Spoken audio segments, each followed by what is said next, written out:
Story 1. I was 25 when I decided to take a solo trip to Miami. I'd always wanted to visit, and my favorite DJ was performing there that weekend, so it felt like the perfect excuse. I traveled alone plenty of times before. Europe, Southeast Asia, you name it, and never had a single issue, so I wasn't worried. I booked an Airbnb just outside the city to save some cash. It was this cute one-story house, modern and clean, with sleek furniture and big windows that made it feel safe and cozy. I landed on a Friday, dropped my bags at the Airbnb, and headed out to grab dinner before hitting the rooftop venue where the DJ was playing. The night was amazing. Vibrant music, neon lights, and a crowd that was just electric. I even met some cool people there. Tom, Liam, and Sarah. Liam and Sarah were a couple, and Tom was kind of tagging along, third-wheeling their trip. We hit it off, exchanged numbers, and made plans to hang out the next day. Saturday was a blast.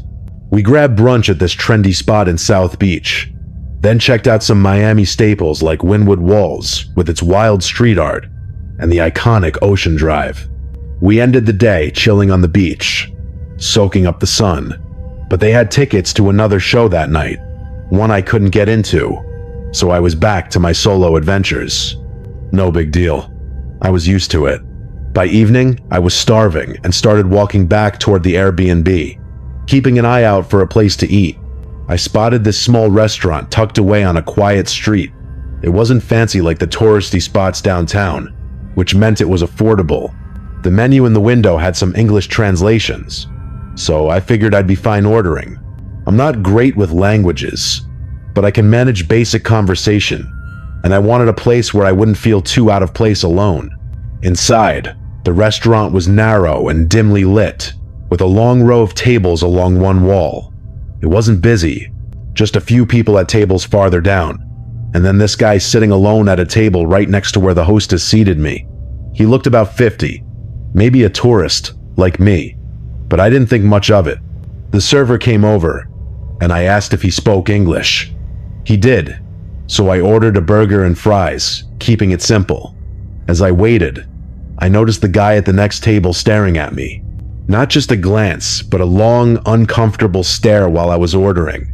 It was weird, but I brushed it off. After the server left, he leaned over and said, with a slight accent, "You sound confident ordering. Not many tourists do that." I smiled politely and said thanks, hoping that'd be the end of it. But he kept going, asking where I was from, why I was in Miami, what I'd been up to. His tone was friendly, but there was something off. Too eager, too personal. I kept my answers short, saying I was just here for a quick trip, visiting some friends. I didn't mention the Airbnb. To avoid him, I pulled out my phone and scrolled aimlessly, but he didn't take the hint.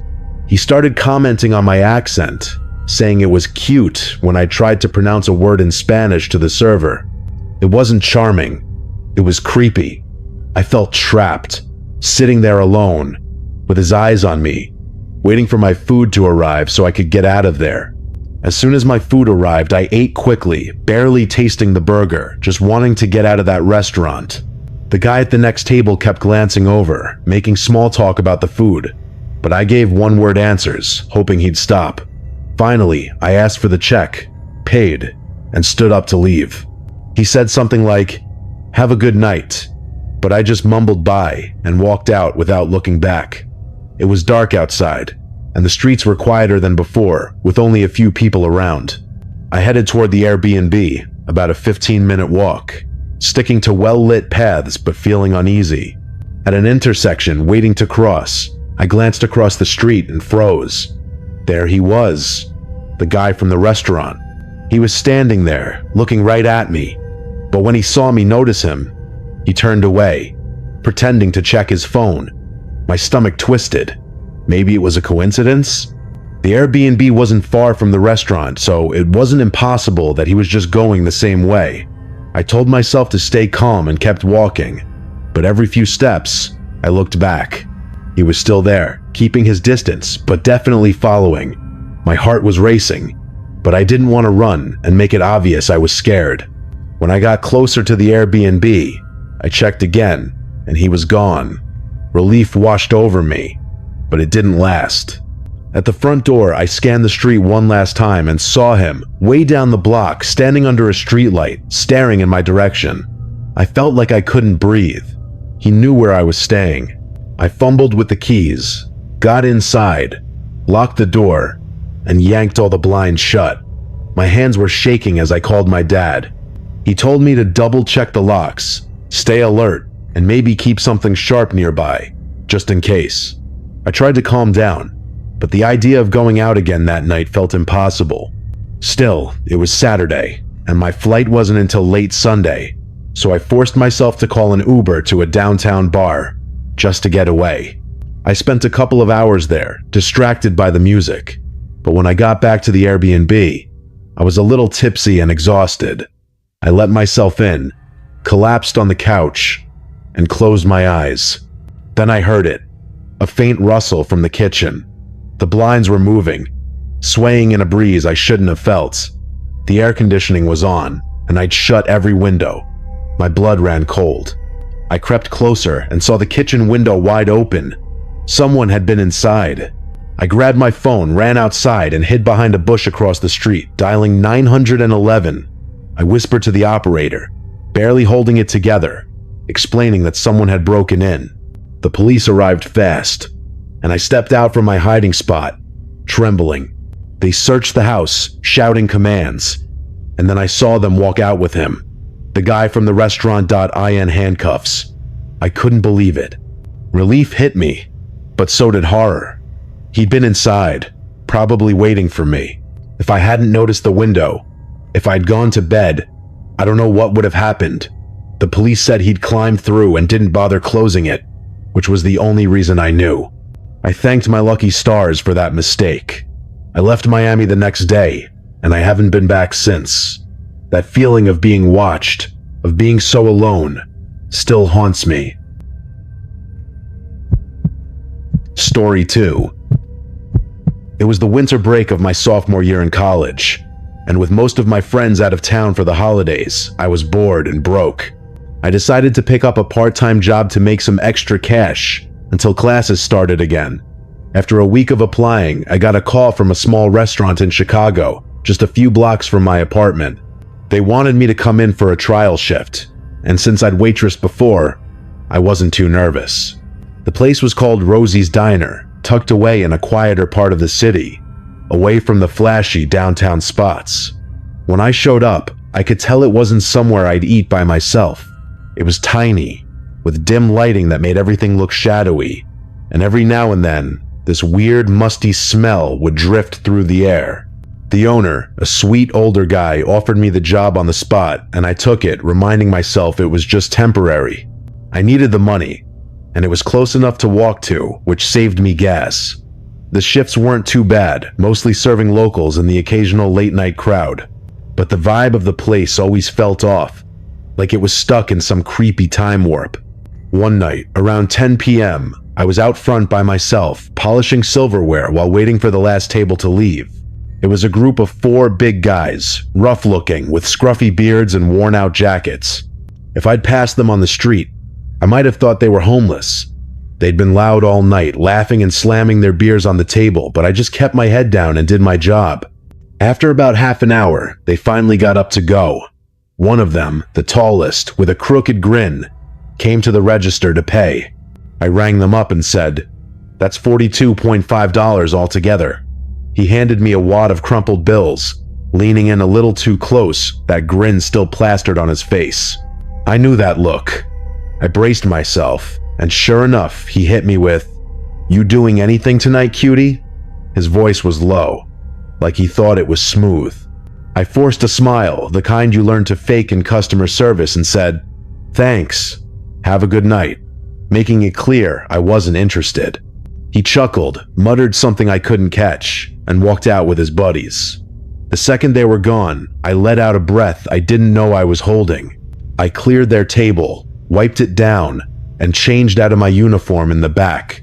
The last kitchen worker, a quiet guy named Mike, was still cleaning up, and I waved goodbye as I headed out into the chilly Chicago night. My apartment was only a short walk away, maybe 10 minutes, so I always went on foot to save money. The streets were mostly empty, just the occasional car or dog walker. I pulled my coat tighter, my breath fogging in the cold, and started toward home. I'd done this walk a dozen times, but something about that night felt heavier. Maybe it was the guy's creepy comments, or the way the diner's weird vibe stuck with me. I couldn't shake the feeling that someone was watching me, even though I was alone. Or at least, I thought I was. I'd only been walking for about 5 minutes when a loud whistle cut through the quiet Chicago night. My heart jumped, and I looked across the street, instantly regretting it. There he was. The guy from Rosie's Diner. The one with the crooked grin. He was leaning against a lamppost, staring right at me. His face lit up with that same creepy smile. He waved, signaling for me to come over, like we were old friends. Every instinct screamed to get away. I ignored him, turned my head, and picked up my pace, my boots clicking against the sidewalk. My apartment was still a good 10 minutes out, and the streets were eerily empty, just me and the cold wind. I could feel his presence behind me, like a shadow I couldn't shake. I stole a glance over my shoulder, and he was crossing the street, closing the gap. My stomach dropped. This wasn't a coincidence that he was following me. I clutched my phone in my pocket, debating whether to call someone, but who? My roommates were probably asleep, and 9/11 felt too extreme. Or maybe it didn't, but I was too scared to think straight. My mind raced with awful possibilities, each one worse than the last. I turned a corner, hoping to lose him, but the sound of heavy footsteps followed, getting louder, closer. I broke into a sprint, my breath ragged, tears stinging my eyes as the cold air hit my face. The footsteps sped up too, pounding the pavement behind me. I didn't dare look back. My apartment was so close, but it felt like miles. Then, out of nowhere, a hand grabbed my shoulder, yanking me back so hard I almost fell. I spun around, and there he was, his face red, that grin gone, replaced by something angry, terrifying. He put a finger to his lips and whispered, "Don't scream, or I'll cut you." Time slowed. I was frozen, my heart hammering, sure this was it. But then, something snapped inside me, a surge of rage I didn't know I had. I lunged at him, digging my nails into his face, aiming for his eyes. He screamed, a horrible, guttural sound, clutching his face as he staggered back. I didn't wait to see what happened next. I ran faster than I ever had, my legs burning until I reached my building. My hands shook so bad I could barely get the key in the lock, but I made it inside, slammed the door, and collapsed on the floor, gasping. Tears poured out as the adrenaline crashed. My roommates heard the noise and rushed downstairs, finding me in a heap. Between sobs, I told them everything. The guy, the chase, the attack. They were horrified, but so relieved I was okay. One of them made me tea, while another checked the locks. I called Rosie's the next morning and quit. The owners were kind, and I felt bad, but I couldn't go back, not knowing he might show up again. I stayed inside for days, jumping at every noise, replaying that night in my head. What if I hadn't fought back? What if he'd caught me? The thought still gives me chills. I'm back at college now, and things are slowly getting better, but I avoid walking alone at night. That feeling of being hunted, of being so helpless, sticks with you. I don't know who that guy was, and I hope I never see him again, but I'll never forget his face or the fear of knowing I was completely alone out there. Story 3. When I was 19, I was scraping by in Seattle, juggling college and bills, so I took a second job as a waitress at a 24-hour diner called Joe's Place.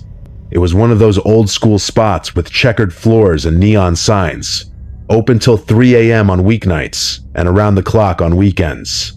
The late shifts were rough, mostly drunk college kids, stumbling in after bars closed, or tired workers grabbing a burger after a long night.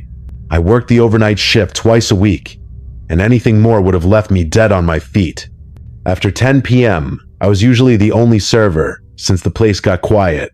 Just a handful of customers spread out in the booths.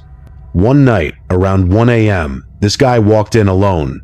He was big, maybe in his 40s, with a scruffy beard and a worn-out jacket. I seated him near the window and handed him a menu. Right away, he started chatting me up, all flirty, calling me sweetheart and asking about my night. I was used to guys like that. Older, not exactly charming, but I had to play nice since tips were half my paycheck. I smiled, kept it professional, and took his order. A burger and a milkshake. He told me his name was Richard, like I'd asked. As I walked back to the counter, I could feel his eyes on me, watching every move. There was only one other customer in the place, some guy reading a newspaper, so it felt like Richard's stare filled the whole room. I tried to stay busy, wiping down counters and checking my phone, but he kept looking over, smirking whenever I glanced his way. It was uncomfortable, but I told myself he'd eat and leave. When I brought his food, he got chattier, asking where I was from, if I liked working here. I gave short answers, hoping he'd get the hint, but he didn't. After he finished, he called me over by name. Ava, it was on my tag, and I asked for the check. He paid, left a $5 tip, and scribbled his number on the receipt with a winking face. Gross. I crumpled it up and tossed it in the trash as soon as he walked out. I figured that was the end of it, just another creepy customer. A few nights later, though, Richard showed up again, super late, when the diner was empty. I groaned inside but plastered on a smile and seated him. He hit me with, "How's my favorite server doing tonight?"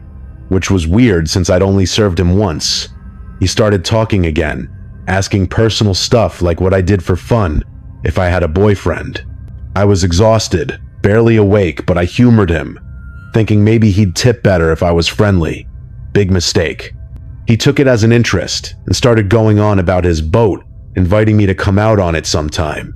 I played along, asking what kind it was, just to keep things light. He showed me a picture on his phone, a tiny, beat-up thing that looked like it could barely float. I laughed it off, saying my dad had a boat too, trying to steer the conversation away. He asked for my number, and I lied, saying the diner had a strict no-sharing policy. He seemed to buy it, but when he left, there was his number again on the receipt with a note. "Don't be shy this time, it's our secret." Another winking face. Another $5. This guy was a creep, and I was starting to dread seeing him again.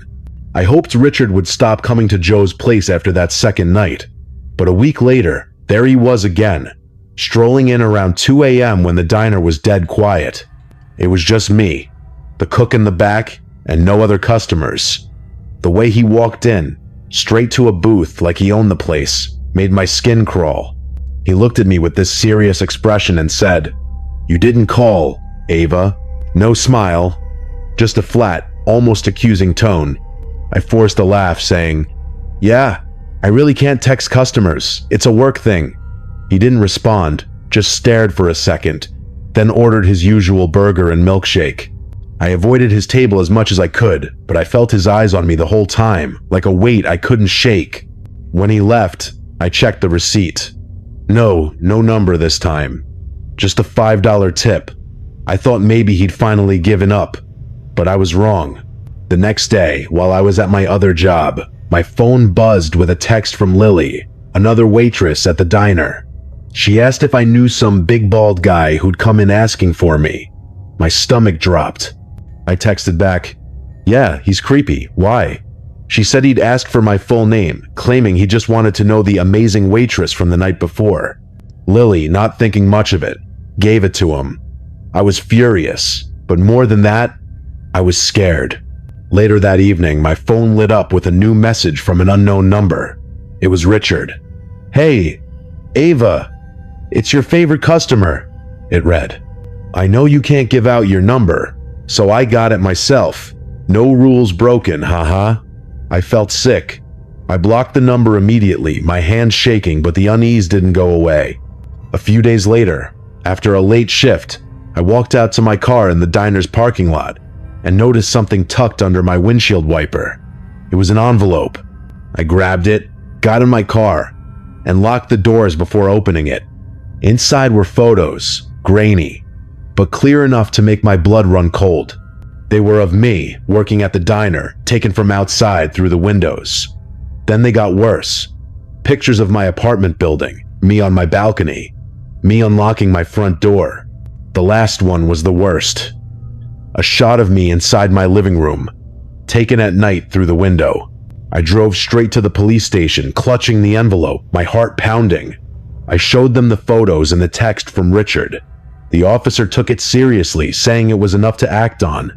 I stayed at my parents' house that night, too freaked out to go home. The next day, a detective called me. They'd contacted Richard and warned him that any further contact would be considered harassment, and he'd be arrested. I never heard from him again, but I wasn't taking chances. I quit the diner the same week. My lease was up soon after, so I moved to a new apartment across town, somewhere he'd never find me. That feeling of being watched, of knowing someone was out there studying my every move, it's hard to shake. I still check my blinds every night, and I avoid late shifts anywhere. Richard was my first and only real stalker, and even now, just thinking about those photos makes me feel so small, so helpless, like I was never really safe.